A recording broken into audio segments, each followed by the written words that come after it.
अजीब सी घटना घटी है दिल्ली के अंदर। और हम लोगों को जब भी पढ़ाया जाता है या देश के लोकतंत्र के बारे में बताया जाता है तो कहा जाता है कि हम क्वाज़ी फेडरल स्ट्रक्चर है और हम लोग डेमोक्रेसी के तहत कोऑपरेटिव फेडरलिज्म के लिए काम करते हैं। भले ही राजनीतिक विरोध हो लेकिन देश एक ही है और देश की जितनी सरकारें हैं एक दूसरे का मदद के भाव से काम करेंगी, ऐसा विचार रहता है। लेकिन जब भी दिल्ली की कुछ वर्षों की स्थिति देखें तो ठीक इसके विपरीत हरकतें दिल्ली में हुई हैं।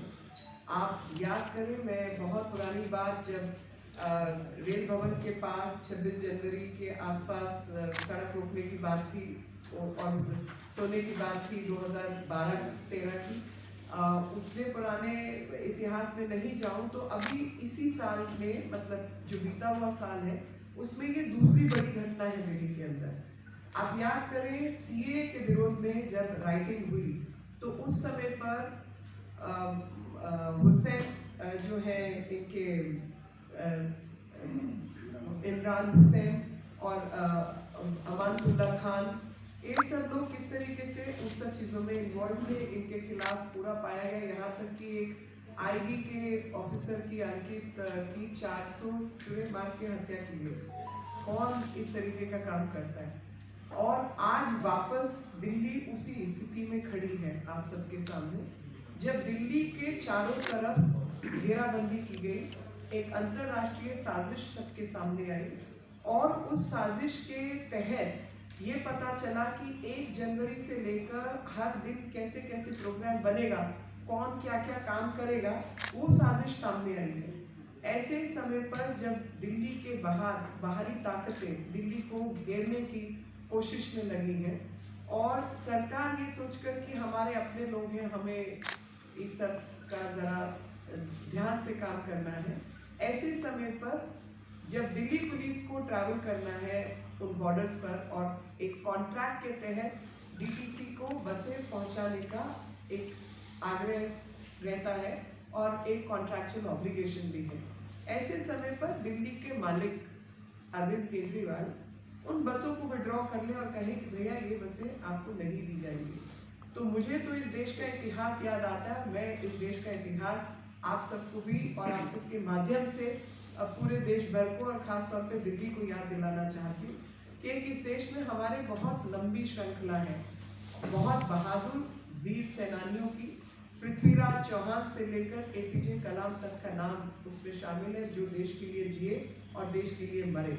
साथ ही इस देश में एक और श्रृंखला है जयचंद से लेकर मीर जाफरों की, और देश के इतिहास में कौन किस पृष्ठभूमि पर खड़ा है वो देश की जनता को खास तौर पे लोकतंत्र में जानने का अधिकार है। क्या इसी तरीके के लोगों को हमने यही काम करने के लिए वोट दिया था? आइए इसका जवाब देश की जनता को तय करना होगा। आप सबको मैंने ये सब नाम, ताहिर हुसैन से लेके ये सब नाम इसलिए याद दिलाए कि आप एक जो साजिश चल रही है, जो साजिश रची जा रही है, उसका जो खेल है वो आप सबको ध्यान में रहे।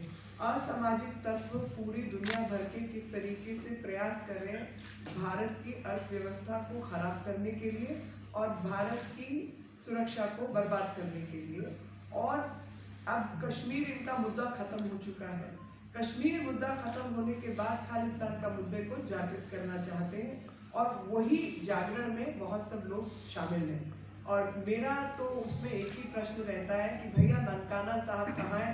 चलो उसको कब्जा करते हैं, आपकी मदद करते हैं खालिस्तान बनाने में, या लाहौर चलते हैं क्योंकि बहुत सारे सिख गुरु लाहौर से भी हैं। और मैं इसलिए कह रही हूँ कि हम सब, मैं तो परिवार में एक मेरी श्रृंखला सिखों की भी है और साथ में पंजाब से भी हूँ, पंजाबी भी हूँ, तो बहुत गर्व के साथ हम लोग अपना इतिहास याद करते हैं। लेकिन गैर सामाजिक ताकतें जो इस सब षड्यंत्र में रची हुई हैं उसका पर्दाफाश होना भी आवश्यक है। और आज दिल्ली की जनता को तो ये जानना ही होगा कि जब इन लोगों के पास डीटीसी जैसी केवल व्यवस्था इनके हाथ में है, केवल ट्रांसपोर्टेशन के ये इंचार्ज है, तब ये हरकत कर सकते हैं। सोचिए अगर इनके हाथ में पुलिस व्यवस्था होती तो ये क्या कुछ गुजरते। ये वही लोग हैं जिनके राघव चड्ढा से लेके आतिशी मरलेना तक बॉर्डर पे बैठे हुए अराजकता फैलाने वाले तत्वों को पानी के टैंकर भेज रहे थे और अन्य व्यवस्थाएं देख रहे थे।